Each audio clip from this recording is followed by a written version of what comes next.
A released WWE star has announced his retirement from the business. A major Ring of Honor star is set to move over to AEW, and Tony Khan is said to be in a tough position with Ring of Honor, so stay tuned. So, a man that was released last year who had been with the company for time, we're talking about Fandango today, has announced his retirement from professional wrestling. This sort of slipped under the radar a little bit because the tweet went out from him just like a couple of hours before that ESPN interview with Triple H aired, and it's just got a little bit lost in the shuffle. But Fandango saying, "I'll be stepping away from the ring in a couple of months. Goodbye forever." What are we supposed to do without the most handsome man in all of wrestling? Tyler Breeze was sexier. Oh, really?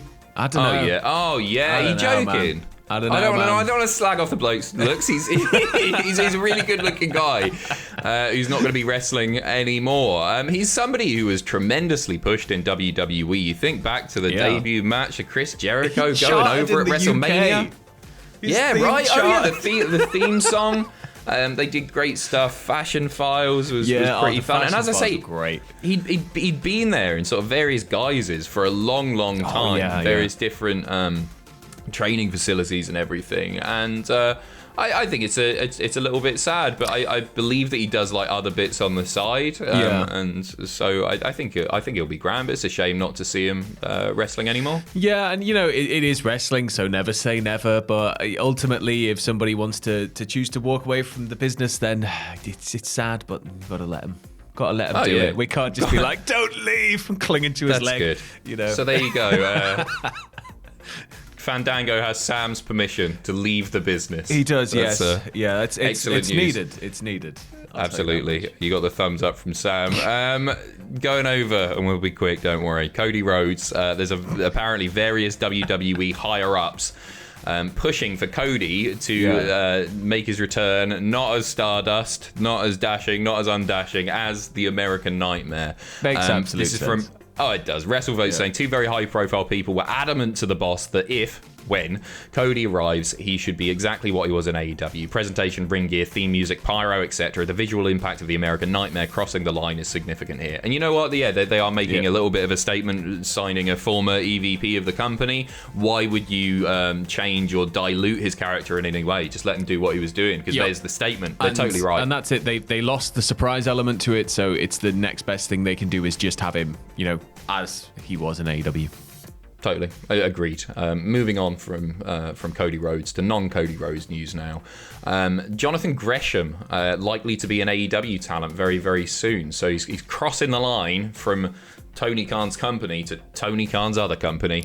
The Observer first broke this, saying the belief is that when Progress sends their shows to WWE, they're going to be editing out Gresham's matches, since he was likely to be an AEW contracted guy very soon. And then Fightful expanded on this, saying some of the assets have already been produced for his arrival. So I think they've made like the Tron, and they've got like the music ready and all that sort of stuff in AEW proper. And he's expected to work AEW dates. There are plans to involve Supercard of Honor with the announcement. I'm excited for him because he's obviously class. We don't need to talk about how good a wrestler Jonathan Gresham is or anything like that. But to me, he's like one of the biggest names in Ring of Honor. Mm-hmm. And I think you sort of lose something by getting rid of Gresham. He's one of the more prominent names, right? Yeah, and I don't know if maybe Ring of Honor is going to go through, a whole run of changes. We don't quite know what's going to be happening with it yet under Tony Khan's ownership. Whether it's because the booking's going to remain the same for now until there's time and enough even footing to start changing things, I'd imagine. But it could be that he could work Ring of Honor and AEW if Tony wants to allow both companies to have an exchange of talent. But he is so synonymous with Ring of Honor. You're right. It feels like Ring of Honor is going to be missing something huge. Yeah, I agree. Yeah. I mean, there are certainly ways to remedy that, as you say, that they can send him down there part-time just to do the big days. We don't even know how often they're going to be running or anything like that. Maybe he can just do both. And AEW might end up elevating him even more and drawing more eyes to the Ring of Honor product. We'll have to wait and see. Apparently, he's in a bit of a tough situation with Ring of Honor. Speaking on the Wrestling Observer podcast, Tony Khan gave an update regarding Deonna Purrazzo, who's under contract to Impact. He said, when Deonna won the Ring of Honor title, when they booked the match, I didn't have an agreement in place to buy Ring of Honor yet and wasn't booking the matches. With them having a show the night of our pay-per-view, I don't know how that's going to work out. He's talking about her wrestling on both Impact pay-per-view as well as Supercard of Honor here. Scott D'Amore and I are still talking about that because I completely respect their position that they have an event that night too. I don't want to put her in a tough position where she has to wrestle twice in the span of a few hours, but that could happen. Scott and I are still talking. Hey, it's WrestleMania weekend. Everybody wrestles like 50 times a day. Yeah, it's Just do it. Yeah, it's possible. So it's not going to be a very difficult situation to remedy. I think it might just take a bit of shuffling round. Yeah. Obviously, like, her priority has to be Impact because she's got the contract there. But I imagine they'll just do it. He's saying that they don't want her to wrestle twice, but I think that's probably what she'll end up doing. So don't work yourself too hard. Half-arse it. It's only WrestleMania weekend. And a quick update on the future of Ring of Honor employees as well. All of the Ring of Honor employees are being let go by Sinclair unless they were able to transfer to another department, and that includes Hunter Johnson, who is Delirious. Literally, his Delirious is the bloke. The gimmick, yes. Kayfabe name, the gimmick. There you go. Who ran the wrestling school and was the booker during most of the Sinclair regime. He's been there for ages, hasn't he? He's been there for a long time. Another name very synonymous with Ring of Honor. And, I get that Sinclair is able to transition people to other fields and other areas within their fields. There might be a camera operator will be like, hey, you can go do camera operating for this type of product now.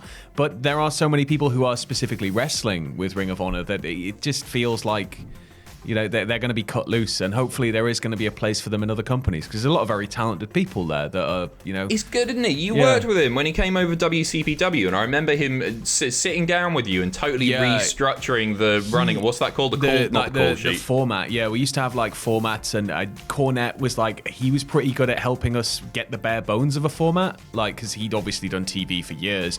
And I was kind of trying to use that method with a couple of other people.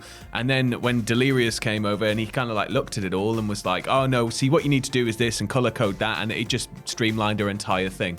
It was awesome. That's really cool. He seemed like a nice guy. I only chatted to him briefly, but he seemed nice. I wish him best for the future because he has been there forever. So yeah, good luck to him. And we are finishing off with Adam Sandler news. Essentially, I can't believe this. This is so good. I'm just going to read this as it's written down here. Paul White was on the Rob Brown show this week. He said with AEW Dynamite emanating from Columbia, South Carolina next week, he was lobbying to have a match on the show in front of his hometown audience. He said, I'm talking to Tony Khan. I can't exactly go book myself, but I'm trying to get real hard to get a match going so I can at least wrestle in my hometown in Columbia. I'm looking forward to competing that night. If not, I'll definitely be there doing Elevation on commentary. But that's not everything, because Paulie revealed that he secured the rights to his Waterboy movie wrestling gimmick, Captain Insano. If you've not seen Waterboy, it's arguably the last good Adam Sandler film. Yeah. I didn't mind Little Nicky. Yeah, I think that came out after. Right. Yeah. Captain Insano. Apparently he's getting the wardrobe together, the outfits are sorted. He's drawn stuff. This is ridiculously cool. Adam Sandler in the film plays a water boy, and he loves professional wrestling, and Captain Insano absolutely rinses him on a call-in thing, and he's very, very upset by it. I think this is great. I don't know how he's managed to sort that one. I'm just happy we're going to see some Captain Insano, and maybe we're going to get an Adam Sandler, appearance. That would be quite cool. He's all right with wrestling. I can picture him and Rob Schneider in the WWE crowd at pay-per-view. Flash up a picture. I remember there was a podcast with him and Norm Macdonald, and he was just talking about all the matches he'd go see back when he was a kid and stuff, and it was like, you're just a wrestling fan. That's really cool.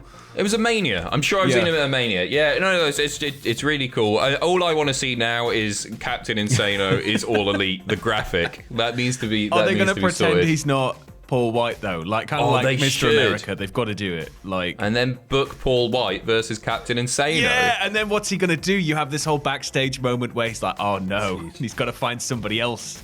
We've booked it for you, Tony. You're welcome, mate.